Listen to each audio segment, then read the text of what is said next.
क्या आप जानते हैं कि चाय बनने के बाद जो चाय पत्ती बच जाती है उसका इस्तेमाल हम अपने गार्डन में एक बेहतरीन खाद के रूप में कर सकते हैं। और ये इस्तेमाल की गई चाय पत्ती इतनी शक्तिशाली और असरदार होती है कि अगर एक बार हमने इसे अपने पौधों पर इस्तेमाल कर लिया तो पौधे फल फूल और सब्जियों से भर जाते हैं। और सबसे खास बात यह है कि ये बिल्कुल फ्री में बनने वाली है। वैसे ही हम इसे कचरा समझकर फेंक देते हैं। तो आज के इस वीडियो में मैं आपको बताऊंगी कि कैसे आप बची हुई चाय पत्ती का सही तरीके से इस्तेमाल करके अपने पौधों को हेल्दी और हरा भरा बना सकते हैं।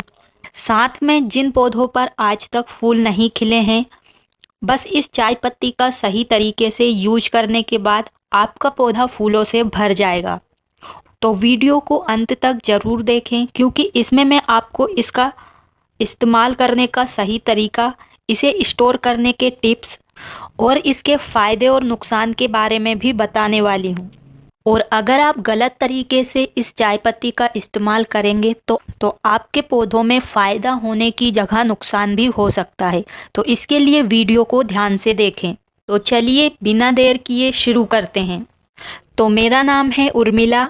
आपका स्वागत है हमारे YouTube channel village terrace garden में, जहां पर मैं बताती हूं बहुत ही कम बजट में छत पर ढेर सारी सब्जियां उगाने के अलग अलग और नए तरीके।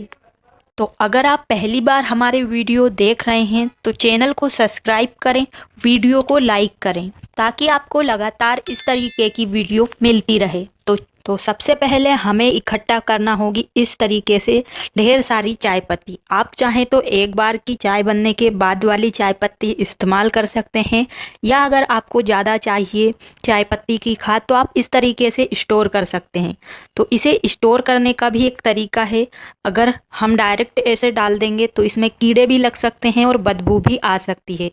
तो सबसे पहले आपको जब चाय बनने के बाद उस चाय पत्ती को निकालते हैं तो एक बार हमको वहीं पर उस चाय पत्ती को अच्छे से धो लेना है, यानी कि एक बार पानी से धो लेना है, जिससे उसमें जो भी चीनी वगैरह ज़्यादा मात्रा में होगी वो अच्छे से साफ़ हो जाएगी। फिर आपको इस तरीके से एयर टाइट डिब्बे में रखना है, या किसी भी बर्नी में आप उस चाय पत्ती को गीला ही रख सकते हैं। और फिर ऊपर से ढक्कन लगा दीजिए, जिससे कि बदबू नहीं आएगी, ना ही ये हमारी चाय पत्ती ख़राब होगी। और खुले में रखने पर ये इसमें कीड़े भी लग सकते हैं और बदबू भी आ सकती है। तो इसके लिए मैंने इतनी सारी चाय पत्ती ली है। और अब हमें इस चाय पत्ती को सीधे गार्डन के पौधों में इस्तेमाल नहीं करना है। इसको इस्तेमाल करने से पहले हमें इसे अच्छे से धोना होगा। तो इसके लिए हमने ली है ये एक बर्नी। इसके अलावा आप कोई भी टब ले सकते हैं, बाल्टी ले सकते हैं। तो इसे हमें अच्छे से धोना है। तो ये देखने में तो अभी साफ़ लग रही है, लेकिन हम इसमें जैसे ही पानी डालेंगे तो पूरा पानी एकदम चाय की तरह बदल जाएगा, यानी कि इसमें ढेर सारी चीनी और दूध रहता है। अगर डायरेक्ट इस्तेमाल करेंगे तो हमारे पौधों में चींटियाँ लग जाएगी और ये पौधों के लिए अच्छी नहीं होगी। तो इस तरीके से आप इसमें पानी भरकर इसे अच्छे से मिक्स कर देना है, ताकि जो भी चाय पत्ती में चीनी और दूध लगा हो वो अच्छे से साफ़ हो सके। तो इस तरीके से हमें इसमें अच्छे से मिक्स करने के बाद आप कोई कपड़ा ले सकते हैं, या इस तरीके से कोई भी नेट ले सकते हैं, या छलनी ले सकते हैं। और अब हमें इस चाय पत्ती को इस तरीके से छानना है और पूरा जो भी इसमें पानी है उसको अच्छे से निकाल देना है। तो देखिए ये पानी कितना ख़राब हो चुका है। अगर इसका हम इस तरीके से डायरेक्ट इस्तेमाल कर देते हैं पौधों में तो ये पौधों के लिए नुकसानदायक भी होता है। तो अब एक बार हमने इस चाय पत्ती को धो लिया है और फिर से हमें इसे धोना है। और इस चाय पत्ती को हमें तब तक धोना है जब तक कि पानी साफ़ ना दिखे। तो देखिए इस तरीके से हमने इस चाय पत्ती को 2 से 3 बार धो लिया है। और अब इसमें उस चाय जैसा पानी नहीं दिख रहा है, तो इसका मतलब है कि हमारी चाय पत्ती अच्छे से साफ़ हो गई है। और जो भी इसमें वेस्ट पानी है इसे अच्छे से निकाल देना है। और जिस पानी का इस्तेमाल हमने इस चाय पत्ती को साफ़ करने के लिए किया है, तो इस पानी को हमें पौधों में नहीं डालना है, ये पौधों के लिए अच्छा नहीं होता है। तो जब चाय पत्ती हम अच्छे से धो लें तो इसे हमें अब अच्छे से धूप में भी सुखाना ज़रूरी है।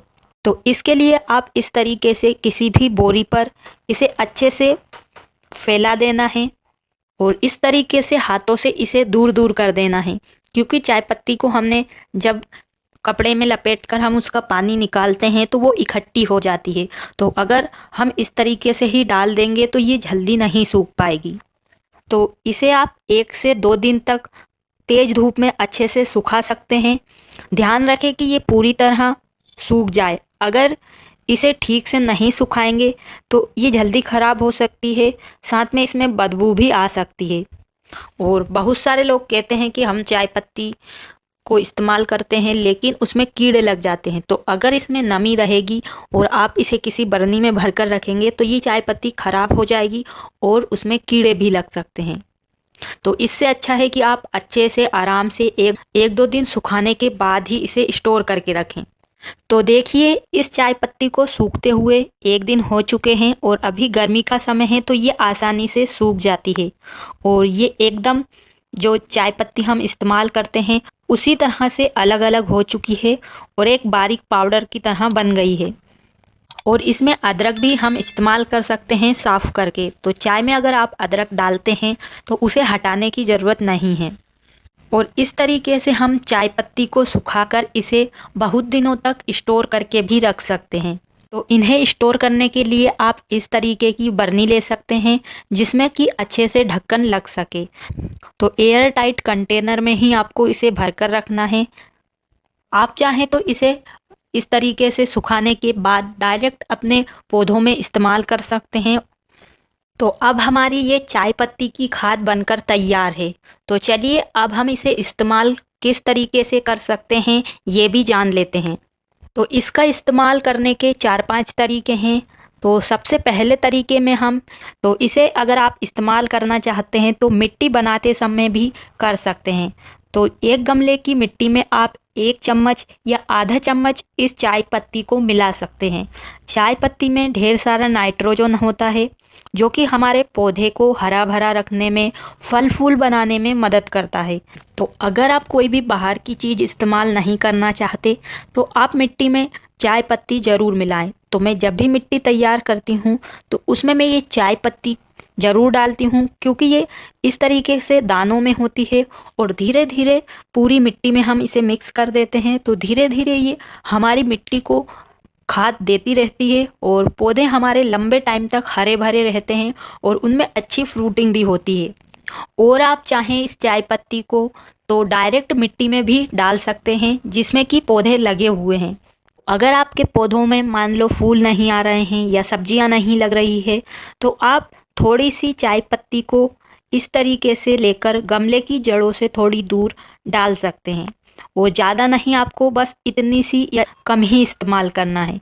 तो कोई भी खाद हुई उसका इस्तेमाल हम अगर कम मात्रा में करते हैं तो ये हमारे पौधों को नुकसान नहीं देती है।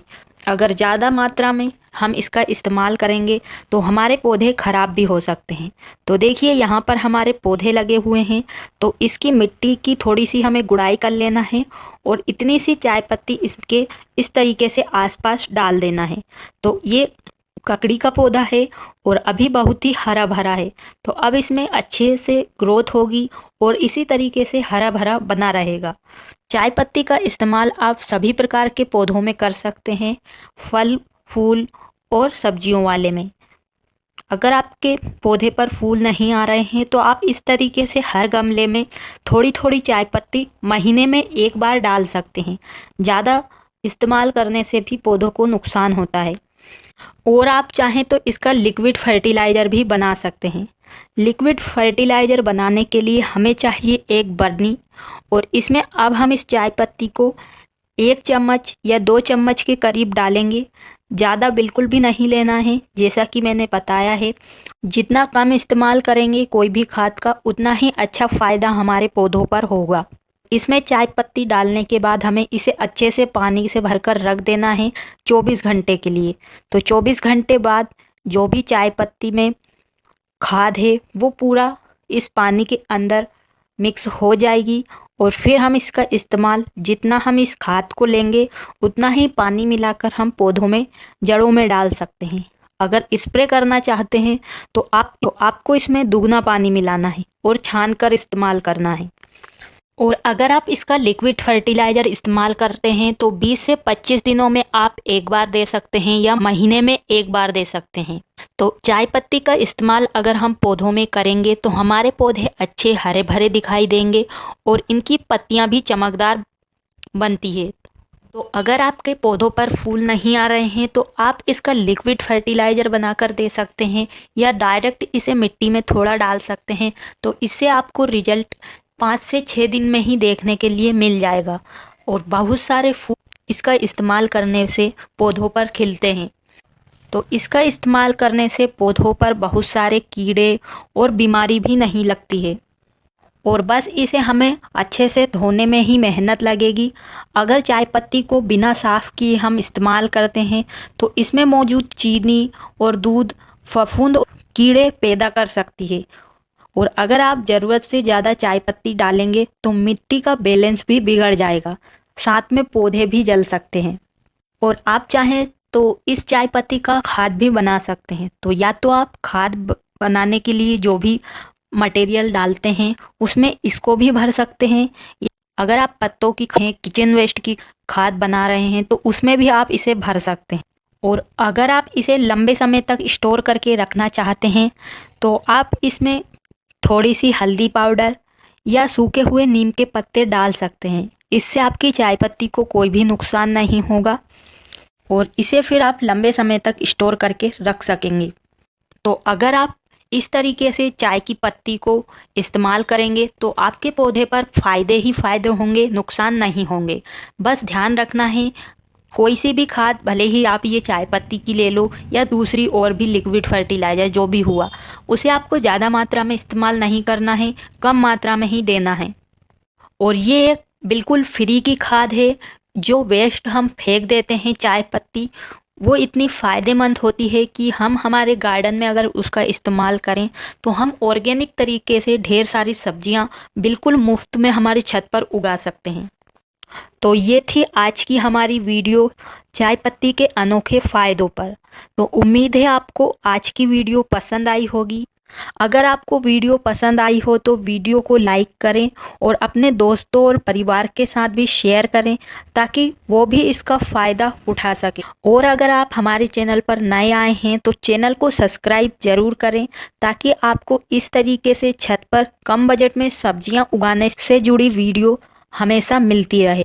और आपके कोई भी सवाल या सुझाव है तो कमेंट बॉक्स में ज़रूर लिखें और कमेंट करके ये भी ज़रूर बताएं कि आप चाय पत्ती का इस्तेमाल करते हैं या नहीं, और अगर आपने इसका इस्तेमाल किया है तो क्या फ़ायदा मिला ये ज़रूर लिखें ताकि दूसरे लोगों को भी इसके फ़ायदों के बारे में जानकारी मिल सके। तो आज के लिए बस इतना ही, मिलते हैं किसी अगली वीडियो में नई जानकारी के साथ। तब तक के लिए खुश रहिए और ऐसे ही छत पर कम बजट में ऑर्गेनिक सब्जियां उगाते रहिए। धन्यवाद।